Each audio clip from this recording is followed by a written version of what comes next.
Hey, how's it going? It's Grant with the Garden of Eater. And Shelby. And today we're going to be talking about mainly the work that Dr. Anthony Mazaral does at the Ornamental Fish Research Center in Peru. We'll be giving away one of the raffle tickets for a chance to win a trip with one other person to the research center in Peru.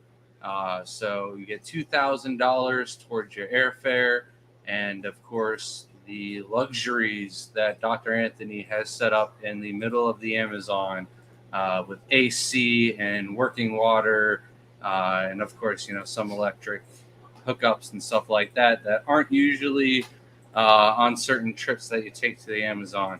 We've had quite a few guest speakers for our Pasco Aquarium Club, and several of them have been talking about taking trips to Peru. And each and every one of them talks about going on the river and not having all the amenities that Dr. Anthony has set up. So definitely nice to have hot water or running water at all that isn't coming straight out of the river, because others have mentioned you're just better off just taking a shower or a dip in the river. But besides all of that, we also have a list of different topics that we're going to update you guys on, and we are here to answer all of your shrimp, plant, maybe some fish questions if we've got the knowledge for you, and then a couple things to update you guys on different things we got going on as well. So got any questions in chat yet, or should I dive on to the first one? All right. So we had our orders go out today. Shelby's out in the greenhouse catching some shrimp, and I decided to check up on the mountain cloud minnows and see how they were doing. And there was like 100 babies swimming on top of the pond. So I jumped into action. We had purchased a muck bucket not that long ago that I was going to designate just for these mountain cloud minnow fry to grow up in. The adults have been eating most of the fry. Not all of them, though. Some of the fry are like juvenile, like 1 centimeter size rather than like fry freshly born. So they're not getting all of them, but I do know that they have been taking the numbers down quite a bit, because one day I'll go out there to catch some babies, and I'll know I didn't get 5 of them or so, and then the next day or so they're all gone eaten up. But they got a new tub. We put a fresh bucket of fluval substrate, and then I took the water directly out of the mountain cloud minnow pond. That is full rainwater, and then we mixed in some salty shrimp GH plus, so that way the pH would drop in that pond. And then we're gonna throw some like yellow king kongs or something else in there, but I need to make a cover if I'm gonna do that, because there have been some gnarly dragonfly larvae already making their way into the pond. So quite an eventful day just from finding the mountain cloud minnow fry. It's one of those good things to find. Nice surprise. No questions yet? Just everyone saying hello? Yep, saying hello. All right. Then I guess the next thing we should talk about was in the beginning of the week, Shelby and myself went to Global Aquarium Expo. I set up a tank for Carib Sea. Shelby set up a couple tanks for JBJ, and she had some limited resources, but she did a really good job with what she had, and the tank didn't even last through the night. Someone took it out with a forklift. Basically, she set up the tank, and then somebody else was in charge of filling the tank up with water. We had to leave because we got some new fish and something else that I'll talk about later. And they were waiting for us like an hour away, and we were 2 hours away from home. They were on the way home, though. So we had to get out of there as fast as possible. And, all right, you can interrupt me. Eric coming in with the $20 super chat says, "We love Grant and Shelby." Thank you, Eric. Welcome in. Cheers, Eric.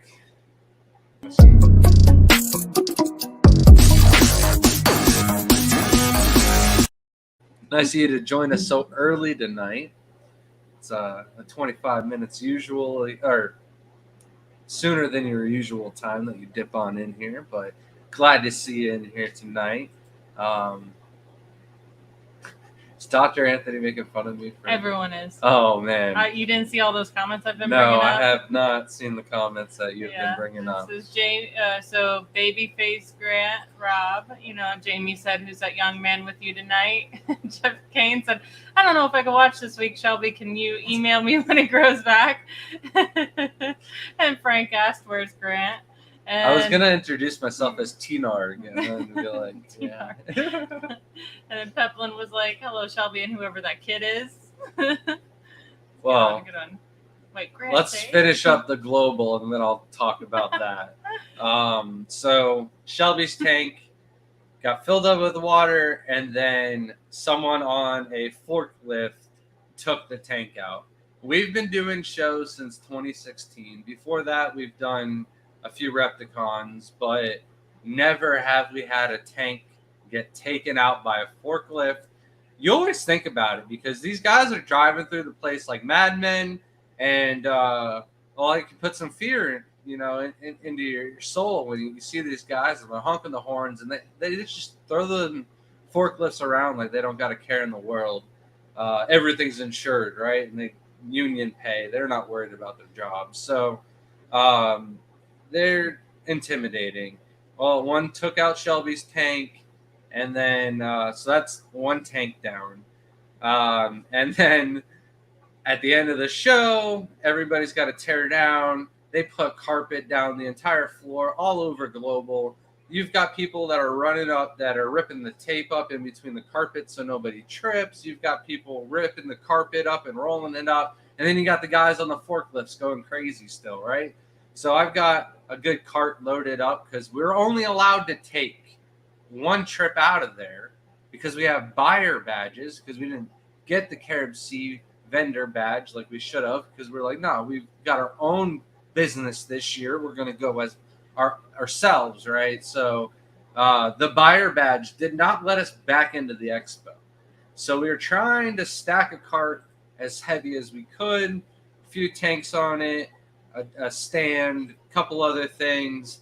Guy in front of me is ripping up tape, ripping up carpet. Guy behind me on the forklift is like trying to get another tank on his record, and they rip up the carpet in front of me as I'm trying to move out of the way for the forklift, just for the guy to rip up the carpet for there to be a 4-inch high by like 6-inch wide piece of stucco or glue or silicone. I don't know. It just basically shifted out the cart, and down went another 2 tanks. So now we're down 3 tanks. Never broken a tank at a single show ever.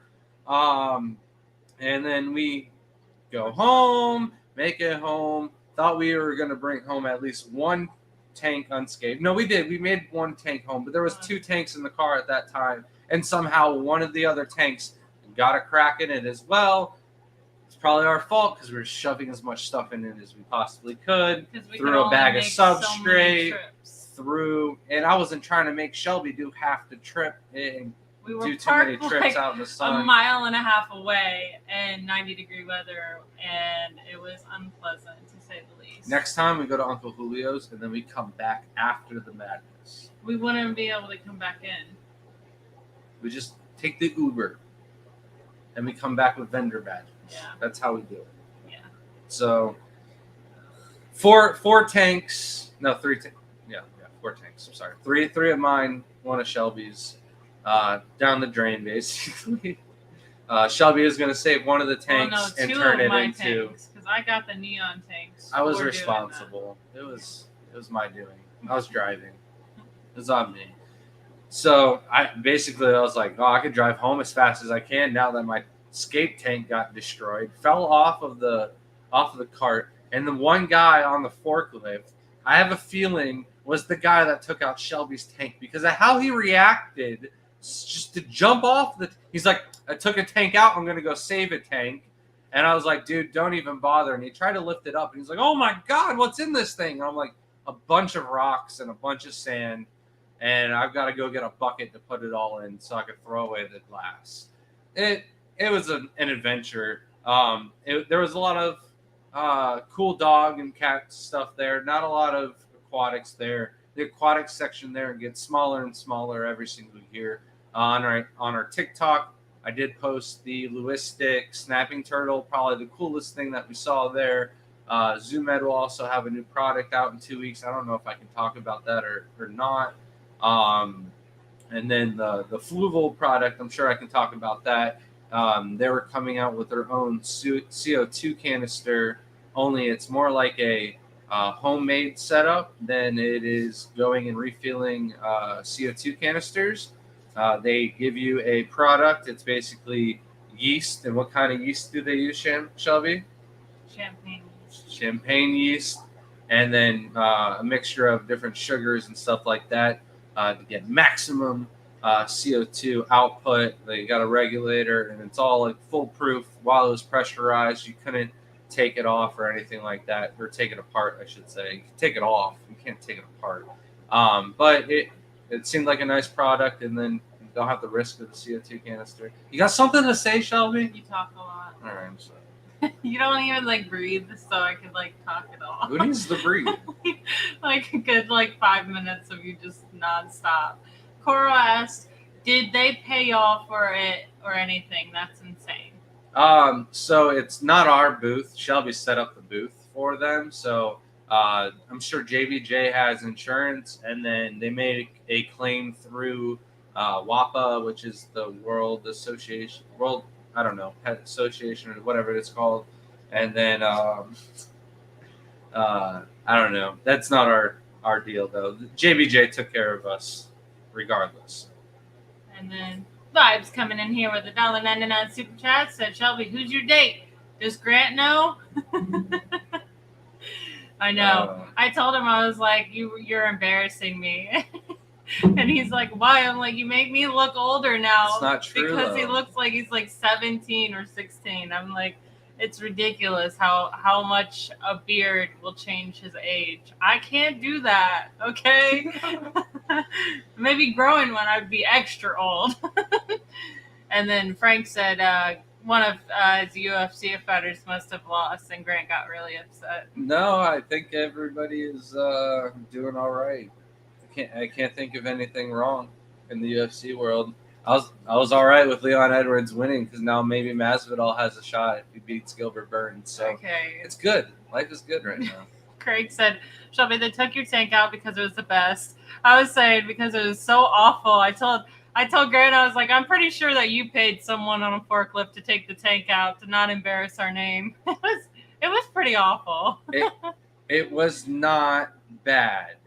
It was the best you could possibly do with the amount of materials that she had to work with. So it was, I don't know. It wasn't bad at all. They gave her tissue culture cups. You can't really fill a tank with plants with tissue culture cups. And then minimum amount of wood to work with. And then she had me smashing Dragonstone, so it looked great with the Dragonstone added to it. So I'm not sure what she was complaining about. But I guess now I will address the whole beard.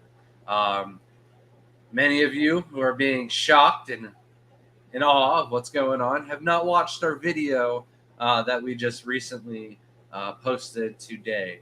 The video is Blue Bolts versus Blue Steels. And I had an idea a while ago, just haven't had the time to piece it together. So the beard did grow a little bit longer than I was hoping to let it go for.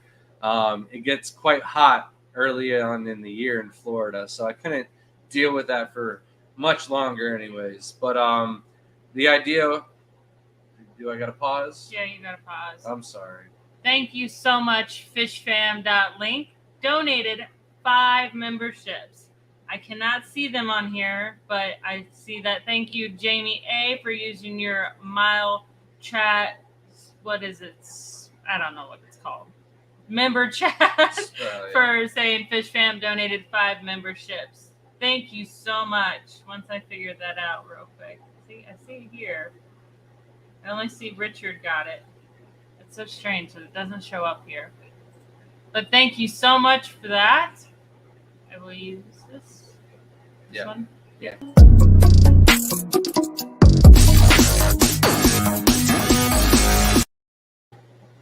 It's much appreciated. Thank you guys for the support. But anyways, my idea for the video, and I really had two ways I could do it, is make the beard disappear as the video happens or make the beard look like it was growing. It was definitely more difficult to make the beard look like it was growing because if we made any mistakes or forgot to do something, the video wasn't going to look as good as it should have. So, and then at one point I got allergies and I had to shave off the mustache. I was like, I got to regrow the mustache now before I could do the video. So it definitely took longer than what we wanted, but it was just something fun we like to do with the videos, a little something extra.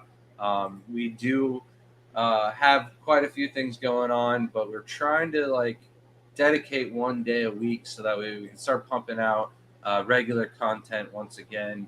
Shelby's got a couple of videos that she needs to do with testing different kind of waters with different test kits. She's also going to do a TDS pen and a couple other things. You should probably even do the soil tests reviews as well. Yeah. And then I'm going to do more of like the red cherry focus videos and stuff like that, species spotlights. All right. Thank you, Crip, for sending me a picture of it. Welcome in Nate the Shrimp Nut again, Benjamin Peters, Co-Works, Malcolm Reynolds, and Richard Reynolds to the team for a Caradina membership from fishfam.link. And here's your video.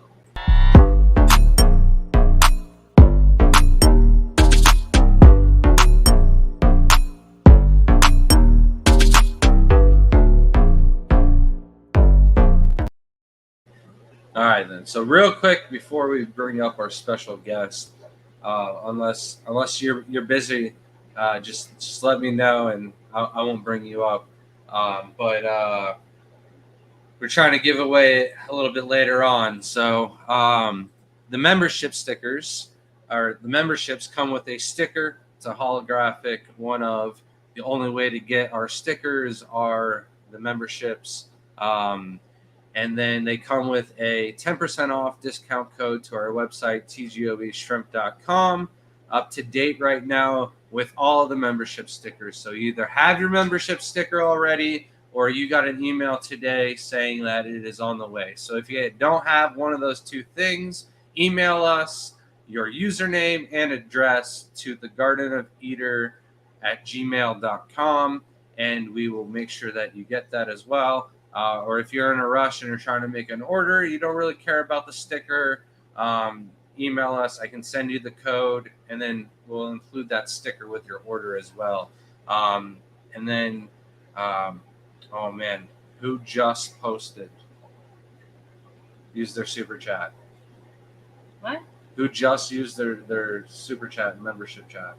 Two different people. Oh. But Jamie A. All right, Jamie. And, yeah. So Jamie had 10 months. We're coming up on a year now with some of our memberships, and Shelby even took some time out of her day-to-day to design a special sticker for those that have been with us for an entire year. I understand that sometimes your credit cards and stuff like that get declined, so it's going to kind of be like an honor system. If we hit that 1 year mark, even if you can't do the 12-month member post or whatever to get your sticker, let us know. We'll compensate you for that as well. I didn't understand a single thing you just said.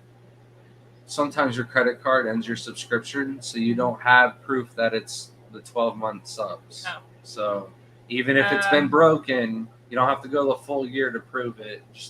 We'll honor it. I can't see here, but Oinky said for her 2-month member chat, any special care for bamboo shrimp versus other shrimp? All right. So the biggest thing is they're always going to be doing this. And that is them filtering the water. So unlike the other shrimp where they can eat the shrimp envy pellets and stuff like that, they're going to be filter feeders. So you need to feed them powdered food, the shrimp envy baby. The Shrimp King food line has a food that is specifically for the filter feeders. I can't remember what the name of it is, but basically dirty water for the bamboo shrimp is going to be better for them rather than clean water for the caridina and such. They're just going to filter the water out similar to like Daphnia would and stuff like that. So. Do you have snails in your Opalula tank? Yeah. There's what are they? Like little tiny Malaysian trumpet snails. There's some little tiny snail in there. They're tiny though. They don't grow very big. And Crip said so. Brian wasn't the one breaking tanks this time. Brian's broken some tanks. All right, he's broken a tank at a show before I broke a tank, and then I've seen him almost break tanks by smashing rocks. So I was more in fear of the forklift guy running me over because he was after tanks. So. All right. So I think because we got this question here, we'll bring up Dr. Anthony, special guest. We were supposed to be like, all right, now it's time. Oh. You guys didn't know this, but we got a special surprise guest tonight. He's busy. I didn't know I was on. Sorry. I got my new Amazonas magazine and I was just reading it. So, Welcome. How's it going, the old man? It's going good since I'm back in the USSA. How was Peru, though? Hot, humid, frustrating. Other than that, pretty good. Sounds like Florida, though. Yeah. It's the rainy season, and of course, right before I got there, it rained, and it only rained one time the 10 days I was there. So I'm bad luck for weather for them now. Well, you get any rain in California? While I was gone, yeah. There's still a lot of snow in the mountains. Supposed to rain again tomorrow. We've had just in February and March over 26 inches of rain, where normally our rainfall is no more than 10 inches a year. So, are you getting ready to import some more fish from the Peru exporter, or we're gonna wait till we're gonna wait till September, since I'm gonna go back in May again. So not gonna be. They just get better in the cooler weather. Yeah, and plus the water's so high right now that they're not catching much. Oh, okay, that makes sense. Yeah. Even though it didn't rain, the rivers aren't still going down. Do you got any shrimp left for me? Well, maybe. Jeez, man, you're so demanding. Well, I thought I killed mine. Uh-oh. All right. I'm known for causing a little water on the floor once in a while. Yeah. And I was trying to be super careful with the Peruvian shrimp. So I've got this big, strong, powerful CJ pump, and it's very finicky. So I dialed it down to the slowest trickle I possibly could. And then I had this idea to just let it run for 5 minutes, and then I'd unplug it at a time so I could slowly fill up the water and not have to worry about spiking the temperature or anything like that. Well, I turned it on and I forgot about it. We left for breakfast or something. And I came home and half a trash can of water had been unloaded into the tank. And then they filled up the rest of the tanks underneath. Luckily, those were a little bit empty. So there wasn't a lot of water on the floor, but I was worried. But no, those things are tanks. They're all still running around. I haven't seen any babies yet, but these guys like to hide. So I don't see them too much. I regret throwing so many leaves in there and putting them in the tank with the most moss. But they love it. There's no doubt, because that's when we catch them under, in streams with lots of leaf litter. But I'll go days without seeing them. Yeah. and I'll be worried. I'll be like, maybe last, like, I don't even know how many's in there. Legitimately, I've never seen a dead body. I've only ever seen like 3 or 4 of them out at a time at the most. And I'll go, 4 or 5 days without seeing any, and I'm worried like maybe the last one's kicked it. There is a decent amount of snails in that tank going, and you never know. But I'm always happy to see 3 or 4 of them running around in the front of the tank when I turn the lights on in the morning. So You haven't seen any of them buried yet? just the one buried. So that's why I have never seen the babies or anything like that afterwards. So I saw one of them buried like 40 days afterwards. So I don't know how long they hold their eggs or whatnot, but maybe it was the same one. It looked like it was carrying the exact same amount of eggs, though. Yeah. Who knows? I did get a cone for the discus tank and separated the other ones. So I did have a pair split off. I'm not expecting anything anytime soon, but our speaker last month was Master Fish Breeder Dean, and he talked about how he got some from the same exporter as you, and they bred for him within 2 years. Yeah. So just playing it safe. Yep. There's a question from John Morgan. It says, if we win the Peru trip, what shots do we have to take? The only thing that is required by most of the South American Amazonian countries is yellow fever.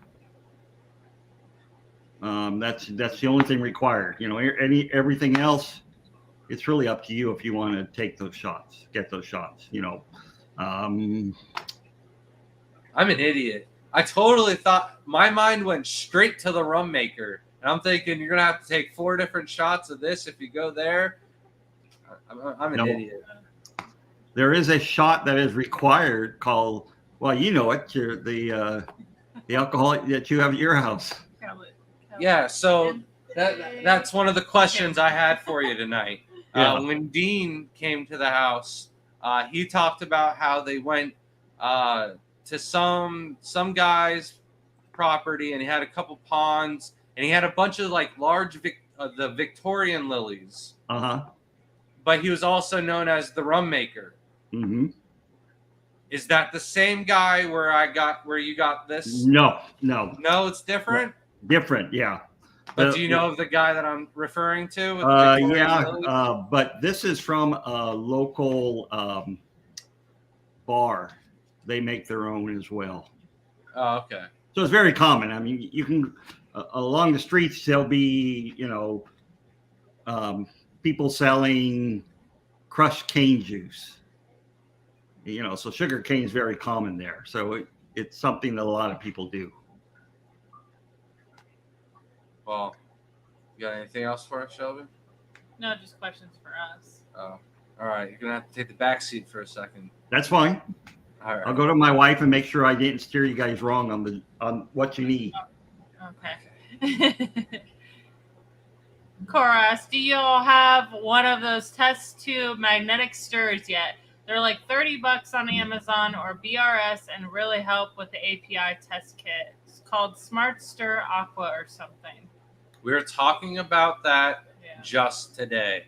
We'll be getting a couple different things like that for Shelby's video. So SR Aquatics has one, and then there's a couple others as well, like you mentioned. So I don't know, maybe we'll get all 3 and test them out to see which one we like the best. But I think we're going to start off with stuff like what you can get directly at Petco and Pet Supermarket. One of the reasons why we're testing out the fluval substrate and the Seachem Aquavitro is mainly because they're the ones that are most readily available to most of the public. So a lot of people are like spontaneous. I want to go out and get it done and set it up, and you hope that same person is going to do a 30-day cycle, right? But more than likely they're going to rush through it. But if they do everything right, are those even viable options? So the one rack has almost been set up for an entire year. I know that quite a few tanks on the Fluval line are doing really well for us. Some of them are even in today's video that we just posted. So it's definitely a viable option, but for how long? That's the other thing. So we might do a 1 year update and then maybe a 2 year update as well. Welcome back. This is my wife, Renee. She is the secretary treasurer of ARCOF. And if you get our newsletter, she's the one who writes our newsletter. But she is the also actual brains of the operation. Yes, right? the true brains. And she is our medical expert. She is a registered nurse, master's degree in nursing. So she can tell you all the diseases that you have to worry about. I can tell you about the kangaroo catfish, but she can tell you about the diseases. So, okay, shot wise, yellow fever, hepatitis A and hepatitis B. Not required though. The only that's required is yellow fever, but I am recommending strongly that you get hepatitis A and hepatitis B. Most people in the U.S. have already gotten them. If you're younger, because schools are requiring it, the hepatitis shots, and they're giving them to children now as part of their packages of vaccines.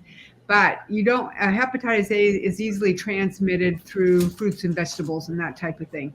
And you don't want to. It's a third world country, and I thought it was because of the waterways that they're using them, and you're collecting in their wastewater, basically. Well, that's the next way I was going. Okay. That's why I was saying it's a third world country. You can get exposed to waste without knowing that you've been exposed to it. Right. So hepatitis B is transmitted via some type of bodily fluid, but hepatitis A is more easily transmitted and it's easier to get. So yellow fever, you have to have, and you want to get it because there are other countries, if they look at your visa and they've seen that you went to South America and you didn't have yellow fever, they won't let you into that country. So that's the big one. Then also for people who have, like myself, if I get bitten by a mosquito, you need to have some kind of medication for malaria. Anthony and I take Malarone, and we just haven't had no problems with that. But there is an antibiotic, and it's I don't know. I can't remember what the antibiotic is, but you have to take it longer. And then there's other issues with it. So I just recommend they get Malarone from your doctor. You start taking it a couple days before you leave, like 2 or 3, and then you take it for a week after you get home. And we have not had any problems with malaria.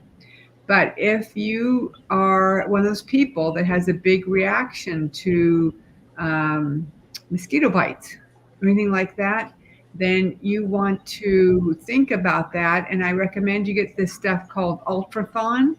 It is the best insect repellent that I've ever used, and I've given it recommended to hikers and other folks. And it will, if you put it on, if you're going out collecting and you're going to be somewhere where there's potentially a lot of insects, it will repel the insects. And I just bring Shelby with me. She attracts all the insects. She's got all the sweet blood, so they stay off of me. I also recommend strongly, again, the opposite. Remember, well, you're gonna be in, if you win the trip, you'll be in the rainforest. But I do just recommend as a nurse that you get your flu vaccine, and if you have had your COVID updated, make sure you have your most recent COVID, because they have had outbreaks of flu and everything's happened that may not be happening in our country, but it could be happening in their country. Absolutely. And then, and always, make sure Typhus. You don't have to worry. Typhus is not really an issue there. Okay. Yeah, I have not worried about that. What I do though is every now and then there's actually travel nurses and travel organizations. I check with them and say, is there anything changed that we should know about? And just to make sure we're always updated on our vaccines and that type of thing. Or you can call the public health department. They'll tell you the same thing. That's a nice tip. Okay, so now I have to get off because Anthony wants to be back. The old doctor. Good look at him. He has no Thank beard. you. He's a young kid. So that was Renee, everybody. The brains of the whole thing. Thank you. definitely solved all that issues. I know there was more that are recommended but not required. Yeah, So. you know, it's there's again only one recommend. There's only one required, and the others are up to the individual. Now, I got to give a big shout out to Jeff Kane. He donated 50 memberships again. No way. Yes, way. Thank you. I've lost everything here. So here is your donation video.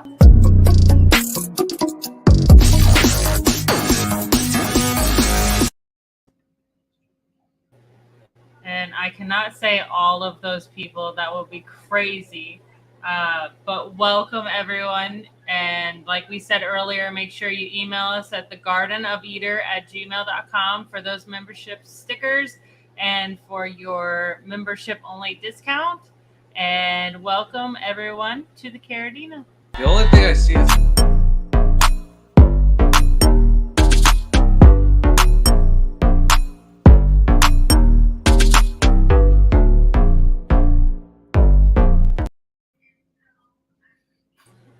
thank you, Crypt Keeper, for sending me all that. Thank you, Jeff. Oh man, you're a legend. Every channel I go to, you're in there donating memberships. So it is greatly appreciated. Thank you. I have more questions though for you, Dr. Anthony. I don't want to forget them, but Okay. Thank you, Jeff. Will we be expected of anything of us when we go down to Peru? Will we have to work? What are we doing there, and how long? You're expected to enjoy yourself. There's no expectations. The trip will be catered to what you want to do. If you And how want long to, is it? the trip is for 7 days. All right. Now, if you decide, or even beforehand, you know what, I want to do an internship as well. Then we require, for any of our internships and volunteerships, we require a minimum stay of 3 weeks. So that means you would be staying for 4 weeks.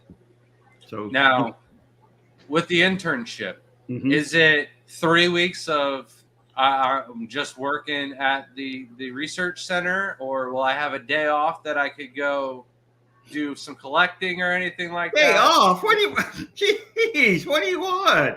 Yeah, you know, we're pretty flexible with our interns. Depends on when you get there. If the aquarium's open, then you know there'll be more work to do.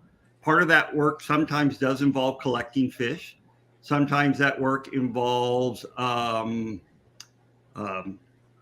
out with the researchers. So last year, my students helped out with Dr. Eric Thomas's research on the self-poisoning of Corridor's catfish. So, you know, there's a lot of things that can be done, a lot of things, you know, that need to be done while you're there. So, but yeah, there will be time off to go collecting or to just see, you know, the rainforest and things around the research center. Nice. Elaine asked, where can you get the Ultra Insect Repellent? So the insect repellent is called Ultron, ULTRATRON, and we get it on Amazon.com. It's Ultrathon. Ultrathon, sorry. But it is Ultra. Yeah. Show you a picture? Okay, you got a picture? Yeah, Do you have one? Yeah, I got one. Okay, so I'll show you a package. And Can then you- Switchy Booch asked, can you fish Peru? Rod and reel, catch pea bass all day, right? Peru is a little bit too big to try to catch it, but does he mean can you fish in Peru? Yes, if that's something you want to do, we can do it because we can, you know, it'll be part of our collecting for fish. We do collect some fish by hook and line. That's the only way you can catch them. So yes. Keep talking, I'm right back. Aquatic Moose says you're awesome, Renee. And since you've been here, I've had enough people talk about Iquitos that I now know exactly where Iquitos is. The northeast corner of Peru, Yeah. surrounded by 3 rivers. And then, like, has Mark been in contact with you to do his internship yet? No one's been in contact from you guys at all. No, Mark hasn't. Nope. All right, I'll have to get on him about that. I know he wants to. This is interesting. Herbine C, welcome in, says, I'm from Peru, and when you get there, I can recommend some food you can try. Ceviche. Lomo saltado. I don't like lomo saltado myself. Sorry, Herbine. Lomo saltado is meat, beef, in a sauce with French fries, tomatoes. They make it a little too salty for me in Iquitos. Sounds good for me. And isn't ceviche where you cook fish in like lime juice? Yeah, lime juice cooks the fish, and it's best if you eat it only through lunch, because then if you eat it for dinner, it's older fish because they catch them in the morning. So, yeah, ceviche is really good there. Yeah, Grant's gonna die in Peru. Honestly, I don't know what he's gonna do for food. We're gonna go out collecting, and he's not gonna eat anything. You're not that picky. Oh, yes, I don't eat anything with a I'm fin. leaving him behind. So, honestly. Well, tell you the truth, most people there in Iquitos eat chicken, and that's what we mostly eat on the research center is a lot of chicken. I'm more worried about if we did like a down the river fishing collecting trip. Well, we would bring catching most of their food for. We would bring peanut butter sandwiches for you. How about that? Yeah, and I told them I'll just bring like an entire container of protein, and I'll be good. Yeah. Snoochie Boo asked Dr. Anthony, have you hunted Peru? I've never hunted in Peru. Guns are not very plentiful in Peru. To carry a gun, you have to go through a series of exams. You have to have a nice interrogation by the police and by the military and all these things. So, out in the villages, people carry guns to go hunt, and they're probably not legal, but us being in the city, they are not legal. So I'm not sure if you can see this. Go back a little bit. There you go. Ultron insect. It's Ultrathon. Ultrathon insect repellent. You guys see it okay? Remove those. I'm trying. So she just printed this off the Amazon website. I will tell you, just on Wednesday when I was in Peru, we had to go out in the rainforest to collect some leaf litter for the terrarium that we have with poison dart frogs in the aquarium. And the two of the Fernando and his cousin who work at the research center had been there 3 days earlier, and they were just bombarded by mosquitoes. They came back just covered. So I gave them Ultron, and none of us got any mosquito bites at all. Ultrathon. Okay, if I say Ultron, okay, it's Ultrathon. It's kind of like a Grant in his Cladophora and nyrite instead of nitrite. We all have those things we can't remember. Or nirates. I don't know what nirates are either, but. Brandon asks, do we bring back what we catch? You can bring back what you catch. That would be something you would do with the help of an exporter, and that's totally on you. We will get you in touch with the exporters that we work with, and to bring it back, you would need, if you're from the U.S., U.S. Fish and Wildlife permit, or have it shipped back to someone with a U.S. Fish and Wildlife permit. You are allowed to bring back 6 specimens, live specimens, back to the U.S.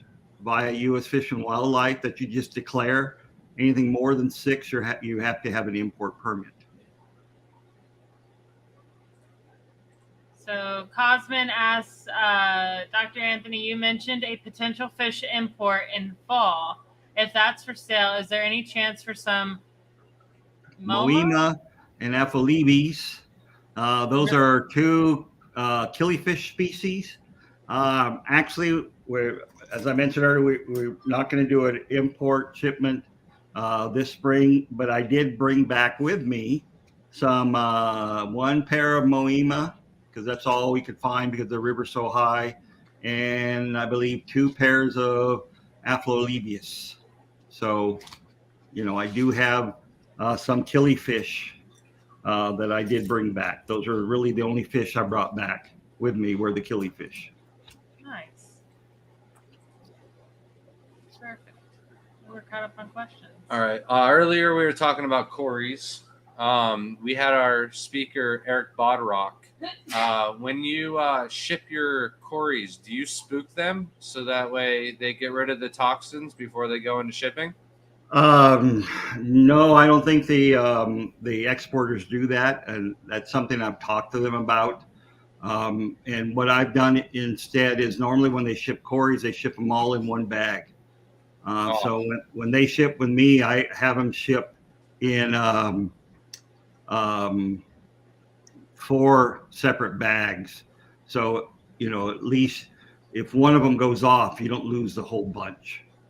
Yeah. So one of the cool things that Eric talked about was he would grab a bunch of tank water and put it aside, and then he would put all the Corys into a specimen container, and he would scare them in the container to get them to release any toxins.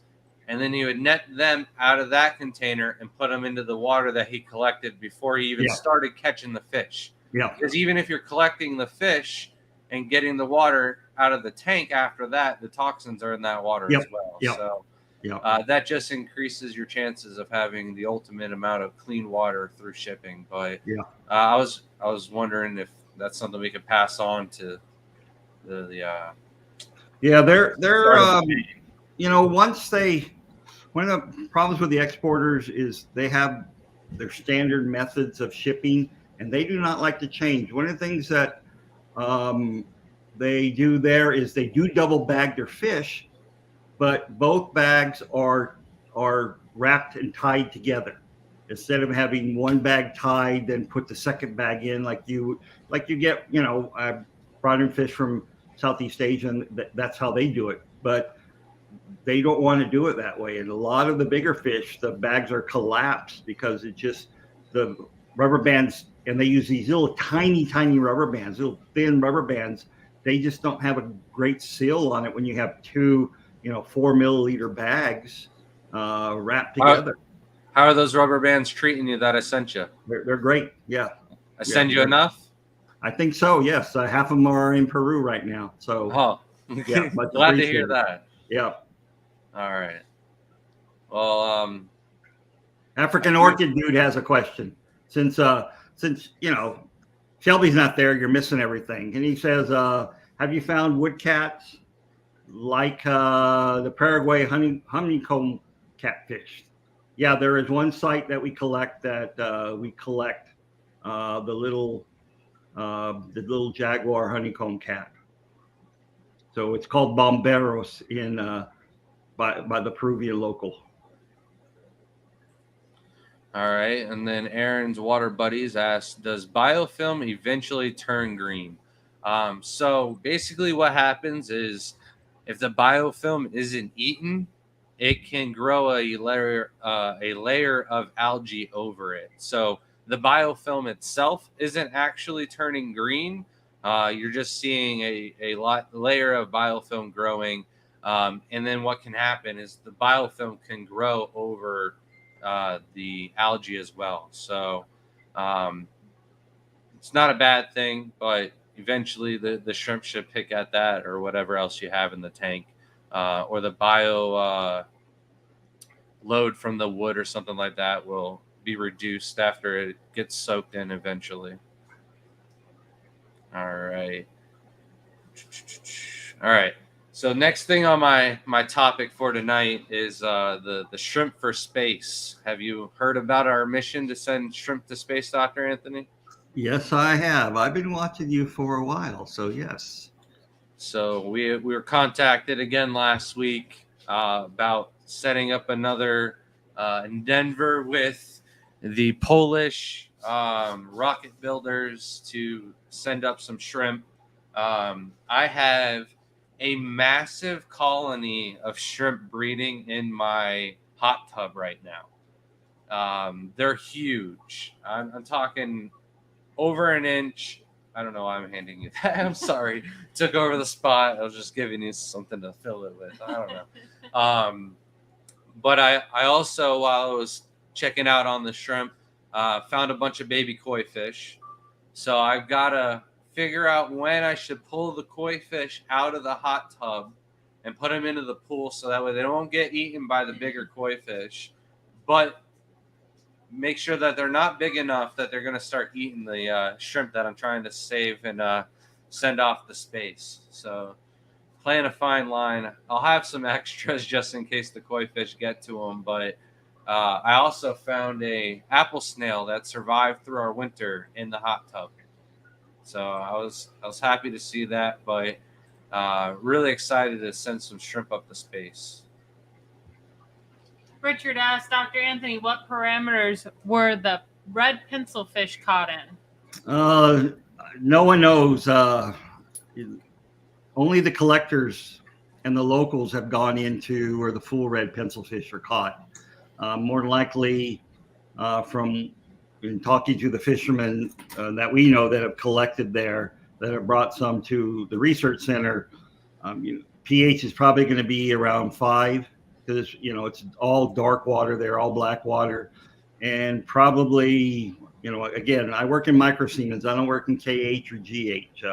And the microsiemens are about 20, which is almost pure water. I heard lower than that. Yeah, well, at least that's the highest. In the rivers around us, like Rio Nanai, where we do most of our work, 20 is on the high side. So yeah, it's purely it's pure water that's tea stained. I mean, it's just it's a good 20-hour boat ride from where we're at, and the locals are not allowing too many people going in to collect anymore because after it was discovered, everybody wanted to go in and collect, and so they're letting limited people. So both Eric Bodrock and his wife Regina were. Regina. Oh no, I'm saying it wrong. Regina. We're super impressed with those fish, and they said to breed them. And Richard is one of the people who got your pencil fish off the auction for the Christmas fundraiser, and Regina suggested breed them in straight tap water, or not straight RO water. Yeah. Don't worry about any minerals at all. 83-degree temperature water, and then as much leaf litter as you possibly can. Get it as black as possible. And then I guess the babies, like, are they the ones that point like straight up in the air? And I don't know. Like little tiny sticks. So it's really hard to even notice that you have the babies, Richard. And if you need help and would like to know more, and if you haven't gotten lucky yet, I'll be more than happy to put you in contact with Eric Bodrock to get those going. Yep.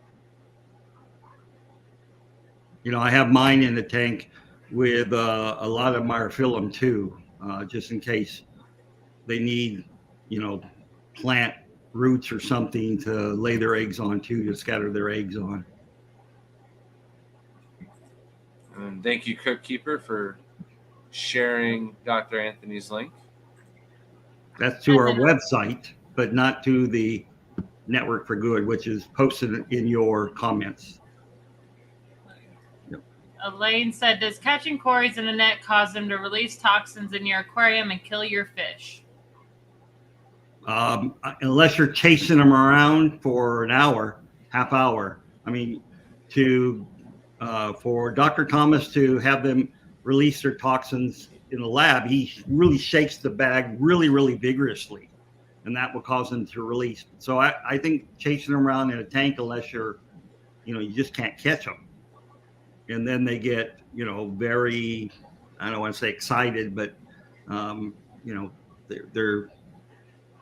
they're under stress. That's when they release their toxins. And it would have to be probably a lot of cories in a pretty small Yeah. tank too. Yeah. That's funny. Coro did say just mail out the baby kois. But Coro asked, Dr. Anthony, how do you feel about Rooibos tea. or black water or liquid tannin additives? This was the tea that Eric Bodrock recommended to drop. Yeah. In Peru, when they run out of Indian alma leaves, which it's a wild plant there now. It was brought in the 20s, so it's an invasive tree. So I collect 1,000 in a half hour most days. Some of the exporters just use tea bags and put tea bags in their water and allow the tea bags to disperse the tea. Now, there's a good and bad point. Caffeine in fish can cause some problems. But I've known people who use rooibos tea, all the time to increase the tannins in their water. Liquid tannin additives, all you're doing is you're buying someone else's extract, and it's just way too much money. Jeez, your bad boys are going after each other. No, I think No. I think the female stepped on the male by accident. And not on a good part. No. By the sound of it. I think she was trying to lay down and she stepped on him. No, she got up to go outside and he was sleeping. And she He don't was even in his care. way. She just went outside. She's like, "Oh, my bad. You should have been out of the way." Oh man. There was something else. No, Scuba Steve was asking, is it Corey or Corey's? Well, it's Doris. You're wrong. Corridora. It's Corey. Since Corey is a nickname more than anything. If you want to call it Corey or Corey's, it depends on you. It's not a proper name, so there's no standard for these nicknames. So it would be Corridoras, regardless if it's one species more than one species. But it's koi fish and killies fish, right? No, how do you say killifish? Kills fish, or you say it some strange way? So it's koi, which is like saying, you don't say tuna fish. Well, people do, but that's very improper. And to say koi fish, that's very redundant. Because what is a koi if not a fish? Right. You wouldn't say I want to have a green bean vegetable, would you? No. I think there is some weird people that do. But I wasn't gonna. I was gonna leave that one alone. You brought that one up there, Grant. I was gonna leave your koi fish alone. I was gonna let you have that one. I tonight. always do it, and then as soon as the sentence is over, I think of you going, "Ah, why are you saying that?" So you've made an impression. I just got to get that impression to show itself before I say koi fish. Nate the Shrimp Nut asked, are these all Corys you guys are talking about, or just select Corys? They're one or two lineages of the Corys that have the poison gland. So not all Corys have the poison gland. And I thought it was. I couldn't tell you. I couldn't tell you what lineages there are, though. I thought it was all Corys have some type of toxin, but like the stir-bys are like the worst. Well, all catfish have toxins. That's just part of that group, but not all the Corys will undergo this self-poisoning. Gotcha. Some of them, the ones that undergo self-poisoning, have a huge poison gland by their pectoral fin. Did you ever send the link to Crypt Keeper? Yeah. Okay. Crypt Keeper, you're late. You should be up here by now. I didn't respond to his message, so I forgot to. All right. That's my bad. And no, he's coming. He's got a question up here, so. All right. There's actually a shrimp question too. Yeah, that's his question. It's the top of the hour, so we've got the Crypt Keeper question of the week. Okay. And then after that was over, I figure we start the raffle and get people in on it. Poro saying, we all say things differently, but Grant, you say them more wrong than everyone else. Dr. Awesome. That's a pretty good one. All right. And it's on the top of the hour, so it's time.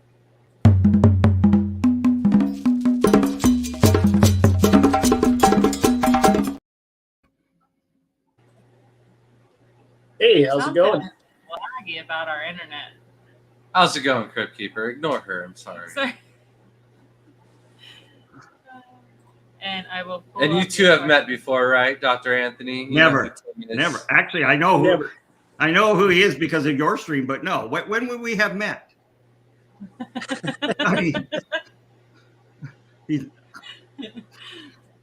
well, now you're meeting for the first time. Hi, Tim. How you doing? Good, Dr. Anthony. It's nice to finally meet you. Yeah, you too. I've heard so many bad things about you from Grant when I was in Florida. It doesn't surprise me. Yeah. Tim's not the only one that can look young and be in his 30s. That's right. Yep.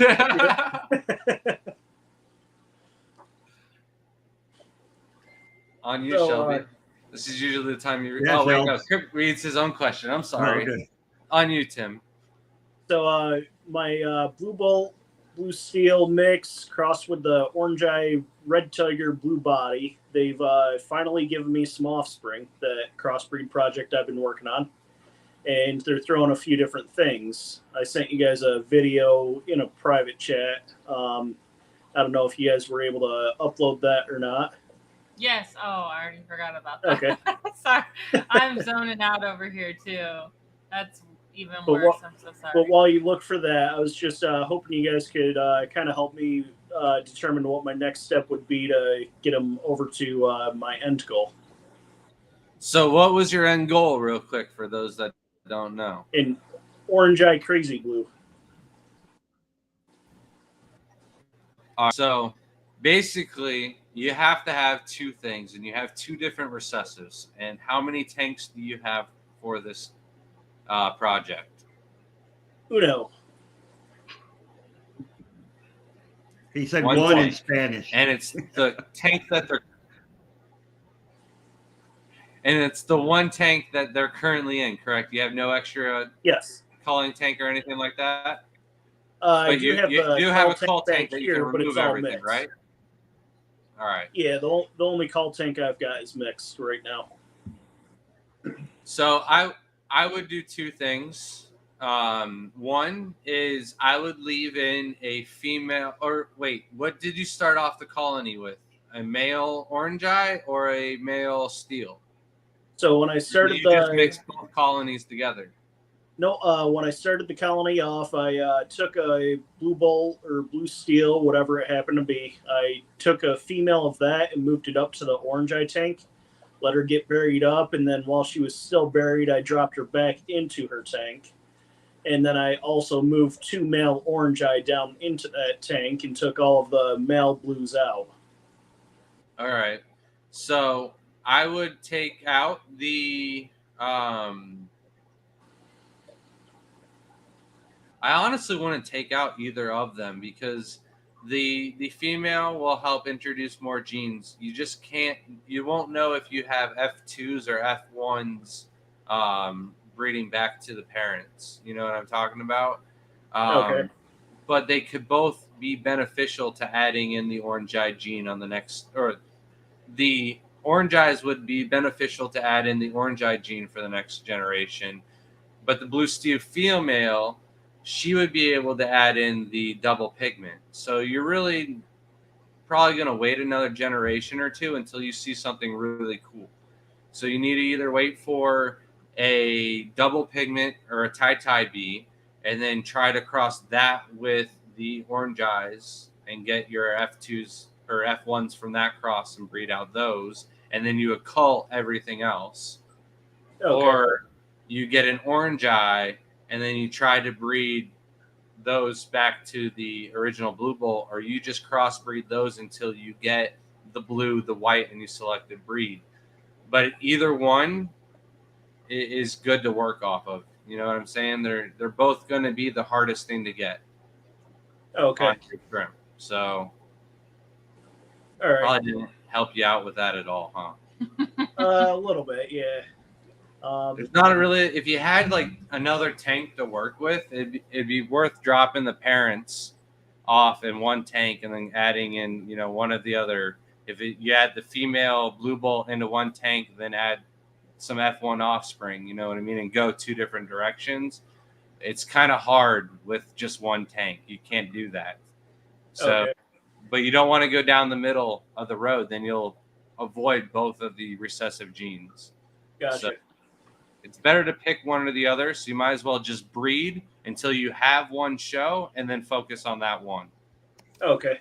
Yeah, because right now all the offspring look like either a blue bolt or a tiger-looking tabby. Yeah. So you're probably better off just letting them breed and do their thing and then waiting for that second generation. And as soon as you have something that pops up with either orange eyes or the double pigment, then you need to be super, super strict and call out everything else that's basically not a female from that same generation. Okay. All right, sounds good. Thank you so much. No problem, Cookkeeper. That was a mess. I'm sorry. That's all right. I got the doctor looking at me. It's making me nervous. Toro suggested that you buy a 5-gallon bucket, and then J-Dub said that you should just buy another tank, Tim, or 10. Yeah, that is in the works. Hopefully by this spring I'll have another rack of 12 going. But what I would do is I don't want to be contrary to what Master Shrimp Keeper just said. But in terms of genetics, once you have the F1s come out, remove the adults, let them have another clutch for, another F1. This is going to take 3 tanks, and then introduce the second batch of F1s back in with the original batch of F1s and leave some in there with the adults to get a true F2 generation. Okay. That's what I'm thinking. I'm thinking I need more tanks. Yeah, for sure. You kind of limited me to one tank, so I couldn't, Yeah, I'm sorry. kind of got to that. go with, playing the lottery until you get a good scratch off and then doubling up on that same kind of scratch off to win more. Gotcha. Okay. Tim, when are the eaters going to adopt you and let them move in and let you use their tanks? That's a pretty good one. It would be kind of difficult to move all 19 of my aquariums down to Florida, though. So They don't have tanks to spare, so I can tell you that much. yeah, Grant already stole most of Shelby's for shrimp, didn't he? Yeah. Well, Shelby has now sacrificed all of the tanks behind the couch because she is tired of moving the couch to feed all the fish every day. Yeah. So I'm putting shrimp back into these like we originally had planned. So Yeah. I'm happy about that. I've got a bunch of tanks. And now, because it is This finally, row you don't get, though. this is how you know it's warm now in Florida, is the beard's gone. I'll get, a little burly during the winter time. It keeps me nice and warm. But then as soon as it starts to get too humid, too hot, I gotta shave it off. But that also means all the fish are going back outside. So we've got 6 different guppies, a few endlers, some danios, and I don't know. I'm probably going to toss something else outside. Just not sure what yet, but we got to get those ponds filled up before they start filling up with mosquito larvae. So I'm ready for it. So you want mosquito larvae? Scuba Sea says you and Crip have matching beards. I don't think Beard's got it. I don't think Tim's got any beard going on right now. No. New job requires it to be completely clean shaven. You can't wear one of those beard hair nets? No, it's like a safety with the inmates type of deal, Not that I could really grow one anyway, but. Cora says, are Inler mouths big enough to eat the mosquito larvae, etc.? Mine are really small, and I'm worried about tubbing them.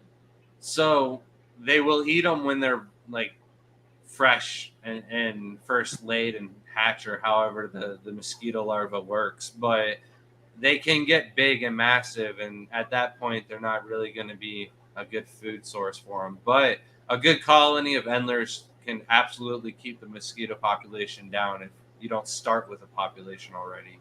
Yep. Aaron Waters Buddy says, how many outside tubs do you still have? I think there's 50 of them that are set up right now, but we have like another 20 to 30 that are on the side of the house with just water in them, no air or moving parts or anything like that yet. These fish tanks asked, did we just start? No, but we are just about to start our giveaway. I'm gonna probably start collecting comments for a while. I think that would be a good idea, so everyone that comes in gets a chance. What do you mean? I thought we would just do the giveaway. Hashtag. Right, that's what I'm saying. That's what she's saying, Grant. I don't know what else. What did you think I was doing? Some I don't magic? I don't know. You said start collecting comments. Like you're going to tally people's comments. And that's then... the giveaway. That's what it does. All right. It's collecting comments. The hashtag. Okay. Goodness gracious, he needs to go back to bed. So everyone can start. It's just going to be hashtag Peru. Make it easy. I was going to do the whole thing, but that was going to be way too difficult. So hashtag Peru to enter for your chance to win. What did Luke say? Jamie said, sorry. Grant says Florida winters are a thing. It does get cold. Floridians don't go outside. Oh, no. If my plants are dying outside because the weather's too cold, yeah, that's officially a winter. There is no questions. Did you do the hashtag Peru? We got people coming in already? All right. Yes. They all got it already. All right, then. On to the next topic. Coro thinks that I'm going to do it. Pencil and paper. Listen, the way she was talking, I thought that's what she was doing. All right. I don't know. Went right above me. All right. Anyways, so I know Crypt Keeper got a table at a festival, aquarium festival. We also signed up for our first table of the year. Global was our first show of the year, but we did sign up this week for Aquafest in Louisiana. So we were for sure going to that one, and I'm sure we'll be scheduling and penciling in the other shows too, just as soon as we can make sure that they're 100% in the books and the cards, and everything's going to go for sure for that. Quick break. Silver Creek Aquatic says, when is the trip? So if you read on, Dr. Anthony will answer this quite nicely. The trip is whenever you want to make the trip. The only thing we require is that you take the trip before September 2024. So you have a whole year to plan, because some people just can't take off right now.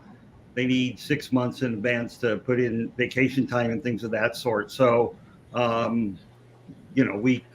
we work with the people, the person who's won the trip, to see what is most convenient for them.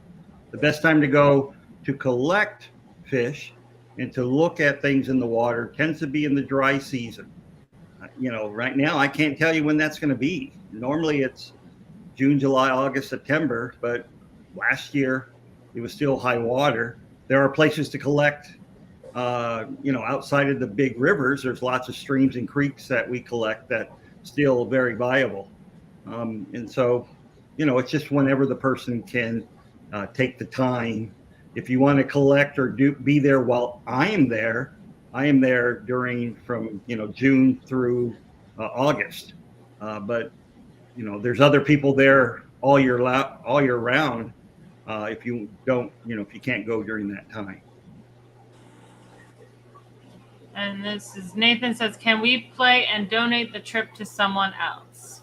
So it's not a trip that we're giving away. We're giving a raffle ticket to win the trip. So if you win the raffle ticket and then you win the trip to Peru, I'm sure you can give it away if you like. Or if they win the raffle, they win your little raffle tonight for the raffle ticket.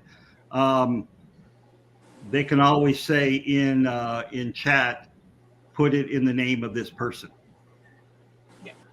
Because the Grant and Shelby have already bought the ticket, and all I have to do is go in and change, the name in when I do the actual raffle, little raffle circular thing.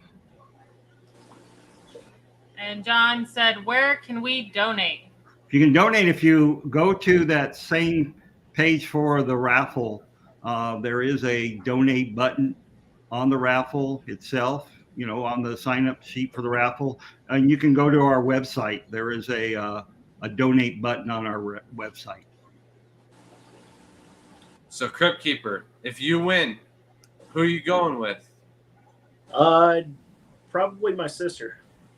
Yeah. Yep. She'd be down for that? Oh, absolutely. She loves to travel. That is nice. Who would you choose? Probably Layla. She's better catching fish. Snitchy Booch asks, when will you guys have more orange-eyed blue tigers?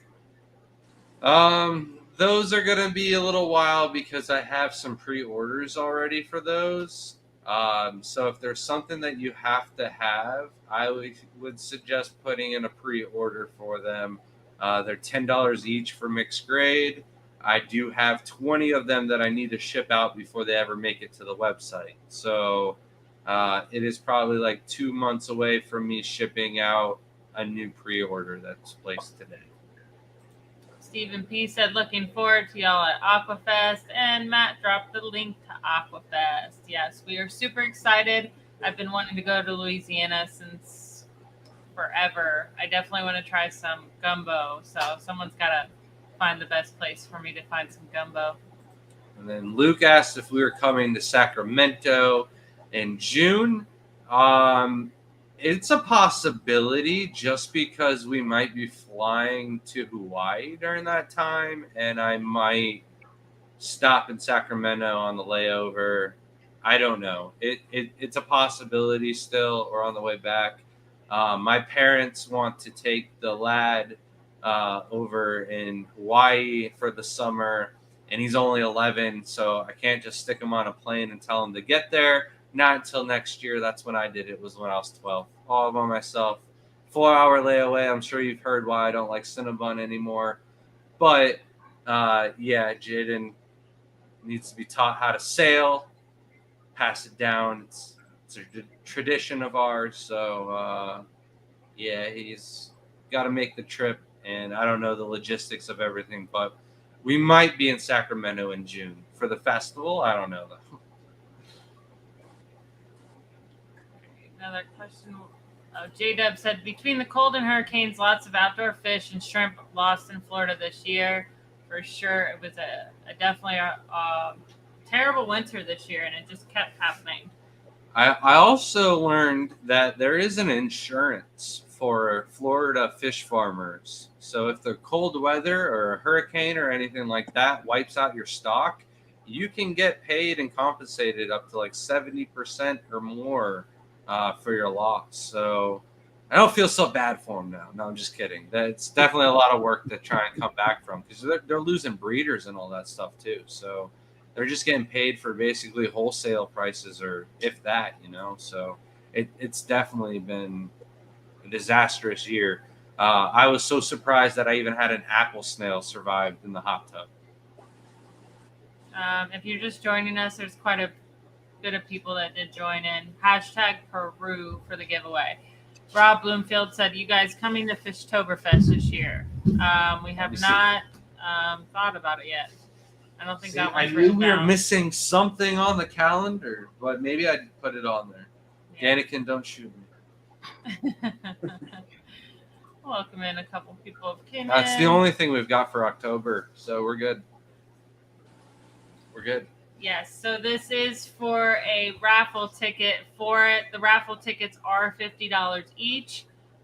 So we're buying a raffle ticket for you to have a chance to win a trip to Peru. So Yes, you're not getting the trip tonight. that would be awesome if I had that much money just to be able to be like, yes, you can go. That would be amazing. We are not that big. I am not. What's his name? Who does all the giveaways? The biggest YouTuber like ever, Mr. Beast. You know, that would be great if we could become the Mr. Beast of the freshwater hobby, but don't know if that's gonna ever be a thing. We would be that. My daughter does it too. She's like, you get a shrimp. You get a shrimp everywhere we go. It's hilarious. But it does say win a ticket for a free trip to Amazon Research Center in Peru. So it is a ticket to the raffle. We explained that in the very beginning of the stream. So hopefully that was clear. So Bill Mayer may want to re-enter because with that comma between the £sign and Peru, it may not go through. Who was it? Bill Meyer. Okay. I just couldn't hear stuff. Yeah. And Matt says, want to increase your chances and put the link down here. You could also purchase your own raffle ticket, and there's donation as well, which is always welcome. So I got a question, Dr. Anthony. Wait, let me say this before your question. And to increase your chances, I am also giving away a ticket on my Wednesday live stream. So, you just copied us. No, that was always the plan. No, because if you look at the very first ticket that was purchased, it was purchased by my wife and I. And okay, so we had always planned to give that away. So does every ticket get placed with a number? Because when we ordered the ticket, I thought we would get like a raffle ticket number. No. What will happen is all the names of whoever bought a ticket or the name that you say you're purchasing a ticket for will go into the Wheel of Fortune, and it's all randomized. And we will say, start, and the wheel will go around for 45 seconds to a minute, and it's all random, and it'll stop wherever it stops. All right, so this has totally screwed up my strategy then. Yeah. All right. No, you're not going to get a number. It's not going to be like a ticket, and I'm going to pull it out of a little hat and say ticket number. No, he ain't going to win then. That's too I was going to wait last minute like I did at the Clash, and I was going to win. And that's too easily manipulated. We want to do things all on the up and up. That I can show you the website that the random wheel comes from. So it's not like I put in. I want everybody but the Garden of Eaters to win, and anybody else but them will win. So I can't put one ticket in at the last and win the RO unit out from Kenny at ABC Aquatics? No, you can't do that. Dang. It was all strategy at the Keystone Clash. I can't implement it here. But, it makes it fair.